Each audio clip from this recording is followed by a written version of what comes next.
Hello everyone and welcome to SimpliCode's YouTube channel. Kaushal this side and I hope you guys are doing well. Today, we'll take you through CSS Shadows. In this video, we are going to discuss about two different shadows property of CSS. Also, we know that shadows can make a website look visually more appealing to the user. And in this tutorial, we are going to use CSS for adding shadows to our boxes and text on a website. But before we begin, let me tell you guys that we have regular updates on multiple programming videos. So if you are a programmer and if you want to learn something new, then consider getting subscribed to our YouTube channel and press that bell icon to never miss any updates from SimpliCode. So without any further delay, let's get started. So before moving on to the programming part, let's understand what CSS Shadow is. So CSS Shadows allows us to create visual effects that appear as if an element is casting a shadow on a website. So shadows are used to add depth and dimension to user interfaces, creating a sense of realism and improving the overall visual appealing of a design or of a website. So there are basically two types of shadows. We'll go through the programming part later on. So the two types of shadows are box shadows and text shadows. So here, if you can see on your screen, we have used some sort of shadows over here on our title. You can see the red color, right? So it's a red colored shadow. So this is what we are going to discuss today. How can we add this in CSS? So you have the code over here. Obviously you can see, but we are going to discuss it in detail, what these values are and how we can do it. So let's understand box shadows first. So box shadows are applied to the box model of an element, which includes the content, padding, border, and margin. So you can control the position, size, blur radius, and color of the shadow. For example, we can create a box shadow that appears to be cast by an element above it by setting the horizontal and vertical position to 0, the blur radius to 0.5 pixel, or any value we can use, right? Like here we have used 10 pixels. So we can use any value for the blur radius, and the color to a darker shade of the element's background color. So creating a shadow, by shadow we always mean a black colored shadow, right? So we'll let you know how we can create a black colored shadow as well. Apart from box shadows, we have text shadows as well. So text shadows are applied to text within an element and can be used to create a similar effect to box shadows. So text shadows can be used to add emphasis to headlines and other important text. For example, we have used text shadow over here on the headline, or we can say on the topic CSS shadows. It can make text appear as if it's floating above a background, and we can control the position, blur radius, and color of the text shadow as well. So let's move on to the programming part now, and we'll take you through two different examples. First, we'll take you through the box shadows. Fine. So for that, what we are going to do is we are going to remove this h1 tag for now, save it, and here you can see it's a normal text, right? So CSS box shadows we are going to discuss first, right? So let's add a heading over here. Let's use h2 this time, and I'll write CSS box shadow over here. Fine. Save here. And here you can see we have this text present on the browser. So for now I have increased the size of my browser. So if I set it to 100%, you can see the text is quite small. That's why I'm using 250 right now to make you guys understand how this shadow property actually work. Fine. So let's do one thing. Let's keep it inside a div tag, and we are going to write our code over here. Fine. So let me just do it first, and yeah, now we are good to go. So here we have a div tag, we have CSS box shadow present inside it. Now we will not do anything, we'll just write this is an example of CSS box shadow property. Fine, save it. So here you can see we have a paragraph which says this is an example of CSS box shadow property. Now we'll move to a CSS part. So here CSS plays a vital role. Now we'll take you through all the properties we need to use for box shadow property.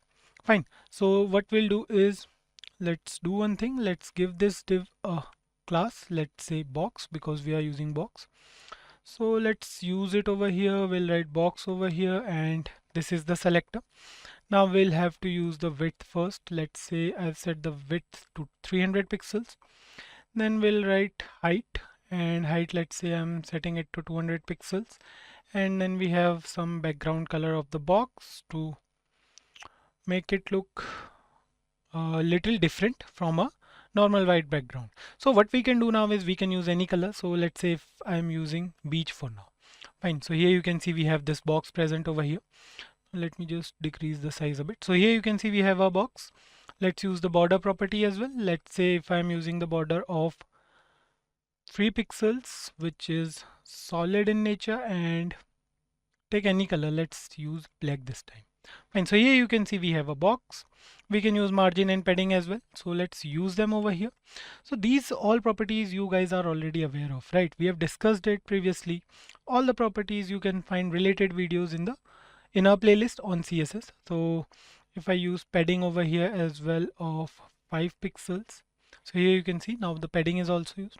So now comes the CSS Shadow Property. Which property we are going to use? Box Shadows. So basically we are using Box Shadow this time.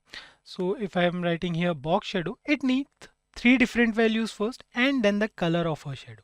For example, if I'm writing here 5 pixel, 5 pixel, 5 pixel 3 times. So these are the first 3 values. Then we'll define RGBA. This is the color property. You guys can go through a video related to CSS colors to know more about this property. So if I'm writing here 0, 0, 0 and for A I'm writing here 0.5. So 4 different values here. Save it. So here you can see our box is casting a shadow now. It looks like this box is floating over our browser, right? So because it has a shadow of black color. Now you guys might be wondering what these values actually are. So I'm mentioning a comment over here. So let me just write it over here. The property name is box shadow and we need 4 different values, right? So the first value is h offset. We'll let you guys know what these values are in a while. Let me just first write it. Then we have v offset, then we have blur, and then we have spread color. Fine. So these are the 4 properties. These are the 4 values basically. Now let me just explain this example to you. In this example, we have created a simple box with a beige colored background and it has a thin border which is of like 3 pixels. Yeah, 3 pixels the border is. And then we have applied a box shadow to this box using the box shadow property. Fine. So the box shadow property takes 4 values. The first one is h offset. So the horizontal offset of the shadow from the element. So in this example, we have set it to 5 pixels for now, right? So if I'm writing here any other value, if I write here 10 pixels, you will see the change in shadow horizontally. You guys actually know the difference between horizontal and vertical, right? Horizontally means this. So here you can see the shadow from the right side, it extended a bit. Now it's 10 pixel, right? There's nothing changed at the bottom because it will change when we'll use the vertical offset. Similarly, we have vertical offset as well, the vertical offset of the shadow from the element. Fine. So the vertical offset means this part of the box will change. So if I'm writing here 10 pixels again, so here you can see, right? Now the third one is blur, the blur radius of the box shadow. So in this example, we have set a blur radius to 5 pixel again. Now it means that the shadow will be blurred by 5 pixels. So if I'm writing here 10 pixels, here you can see the shadow is now more blurred, right? If I'm writing here 15 pixels, so here you can see it is more blurred again, 20 pixels, and then we'll write here 40 pixels. So here you can see the shadow is scattered now. There is some shadow still, but it's scattered, right? So let me just write here 1 pixel. Fine, save it. And here you can see it's dark. It looks like a 3D design, right? So it's just a shadow and we can use the CSS shadow properties to create such designs. It looks like a 3D design, right? It looks like the box is floating over the browser and it is casting a shadow. At the end, we have color. So the color of the shadow. In this example, we have set a RGBA value and we have set the A value to 0.5, which means it is a semi-transparent black color. The RGBA function allows us to specify color with an alpha value which controls the opacity. Fine, opacity of the color. So A here will control the opacity. So in this case, we have set the value of A as 0.5, which means the shadow will be partially transparent. If I'm setting the value as 1, so here you can see it's completely black now.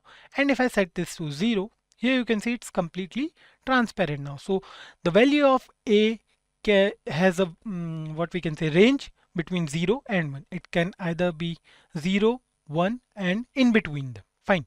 So let me just write here 0.4. So here you can see we have the shadow again. So this is what box shadow properties. So the resulting box shadow we have over here. It is beige. It has a beige color background for the box, and you can clearly see the difference, right? You can clearly see the shadow. Fine. Now the next thing we have is text shadow. So text shadow is also simple. So what we'll do is we'll just take the paragraph. Fine. So we'll take the p tag over here, same, and we'll just write here font size. Font size, let's say, change it to 30 pixels. Save it, and here you can see you are able to see this, right? You are able to see this paragraph. So in this paragraph, what we are going to do is we are going to change the shadow property, or we can say we can just use this CSS box shadow as well. You can use any of them. It's just a demonstration of how we can use the CSS box shadow property. Fine. Now what we'll do is instead of box shadow, for text shadow, we have text shadow property. Fine. The properties will remain the same: H offset, V offset, blur, and then color. Fine. So H offset, if say I'm setting it to 2 pixel, then 2 pixel, then 2 pixel again, and then we'll again use the RGB property, and here we'll have to give the values. So let's use the same value 0, 0, 0, and then we have 0.5 at the end. Save it. So here you can see the shadow of text, right? So it's black in color. Now the vertical and horizontal offsets are set to 0. I will left another comment over here. This time I'll just copy it from here and paste it here. Now instead of text box, we'll write over here text. Fine. So here you can see we'll have the similar values for both the properties. Either it is box shadow or text shadow. Fine. So here you can see we have H offset, V offset, blur speed, and blur and spread color. Fine. Now we can change the shadow color. So what we'll do is we'll keep this 0.5, or let's just keep it 1. Fine. Now we'll use red colored shadow. So I'll set the value of red color to 55. Let's see. So you can see slight red color, right? So I'll set it to 255, and here you can see a clear red colored shadow, right? So we have our text in black color and the color of our shadow is red. Similarly, we can use green as well. 255 by set. It will create a new color. So it's yellow. We can use red and green for yellow color. So here you can see the shadow is yellow in color. Fine. With the opacity of 1. If I write here 0.5, so here you can see it's visible, but it's a little transparent, or we can say semi-transparent, right? If I'm writing here 0.9, here you can see. So you guys are able to spot the difference, right? Similarly, what we'll do is we'll copy it from here and we'll use the same value for what we can say heading. So here you can see in heading as well, we have now yellow shadow. Fine.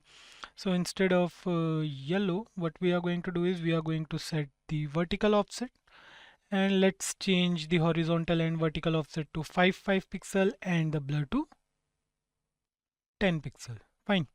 Save it, and here you can see the shadow is now scattered because we have used 10 pixel for what we can say blur. If I keep it 1 over here, you can see we have exact same text, right? But it's in shadow, so it's not looking that good. So I'll keep it as 5 pixels, and here you can see we'll change these values as well because it's not looking that good. So we can control these shadows according to our need, right?